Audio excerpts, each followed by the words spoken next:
svolta stamane dalle ore 10 in piazzetta Marinai d'Italia, nel suggestivo scenario ai piedi del ponte di Vigo, la cerimonia per il passaggio di consegne al comando della Capitaneria di Porto di Chioggia, fra il capitano di fregata Luca Cardarello e il parigrado Giuseppe Chiarelli. All'insediamento hanno partecipato le autorità civili e militari.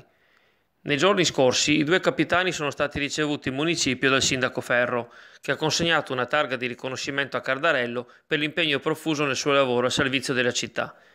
Sono certo che il capitano Chiarelli sarà all'altezza del suo predecessore, con il quale abbiamo avuto un ottimo rapporto, ha detto il primo cittadino. Il comune è disponibile da subito a supportarlo nelle attività che coinvolgono entrambi gli enti pubblici.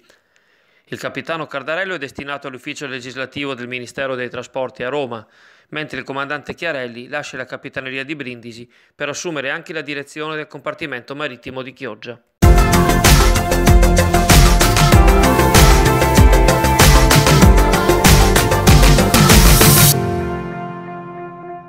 Nel corso della conferenza di riepilogo di un anno di amministrazione, l'assessora allo sport Isabella Penzo ha comunicato che entro ottobre sarà ripristinato il percorso vita dietro il cimitero, sulla passeggiata dell'Usenzo. Nell'area verde che guarda la riva saranno presto installate di nuovo le spalliere e gli altri attrezzi per effettuare gli esercizi di ginnastica, sfidando così i vandali che non di rado prendono di mira uno dei luoghi più belli della città, senza rispetto di niente e di nessuno. Fra le altre priorità dell'assessorato in ordine di tempo, anche la sistemazione del parco adiacente alla Pista Rosa, sempre a Borgo San Giovanni.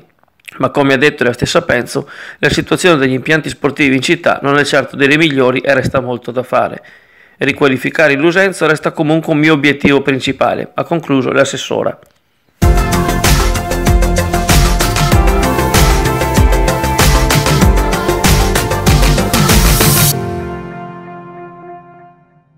Anche nella biblioteca civica Cristoforo Sabadino di Chioggia, oggi, venerdì 29 settembre, si celebra la prima edizione di Il Veneto Legge, maratona di lettura promossa dall'assessorato regionale alla cultura e dall'ufficio scolastico regionale. L'iniziativa vuole coinvolgere in primis le scuole. L'appuntamento è per oggi pomeriggio alle ore 16:30 fino alle 18 nella sala ragazzi della struttura in Campo Marconi, dove verranno letti e sfogliati i libri per bambini. Suggerite la prenotazione al numero 041 550 11 10.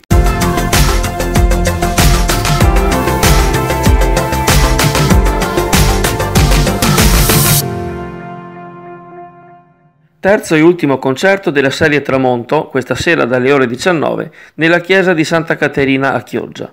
A esibirsi sarà l'ensemble barocco del Conservatorio Benedetto Marcello di Venezia, che eseguirà brani dal repertorio di Monteverdi, Handel, Telemann e altri. L'evento è organizzato dal Circuito Teatrale Arteven in collaborazione con l'Associazione Lirico-Musicale Clodiense. Il biglietto d'ingresso costa 7 euro e al termine dello spettacolo la Proloco servirà un aperitivo agli spettatori nel cortile antistante la chiesa.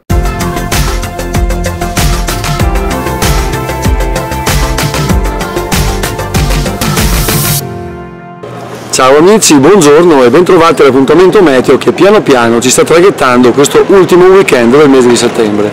Possiamo già naturalmente anticipare che sarà un weekend tutto sommato positivo e abbastanza stabile, a parte una certa nuvolosità in transito per la giornata di domenica che vedrà scarsissimi fenomeni legati principalmente alle zone montane e periamontane. Questa situazione si viene a creare perché un blocco anticiclonico a nord e un blocco ciclonico ad ovest, quindi azzoriano, non permette a nessuna perturbazione di entrare nel bacino del Mediterraneo, quindi di fatto garantendo una stabilità atmosferica che naturalmente per qualcuno sembra ancora uno spauracchio di siccità che continua. E in effetti alcune zone dell'Italia hanno visto forti piogge, tra cui il nord-est e tutto, mentre Piemonte, Lombardia e soprattutto anche Val d'Aosta e la Francia meridionale sono ancora alle prese con una siccità piuttosto gravosa.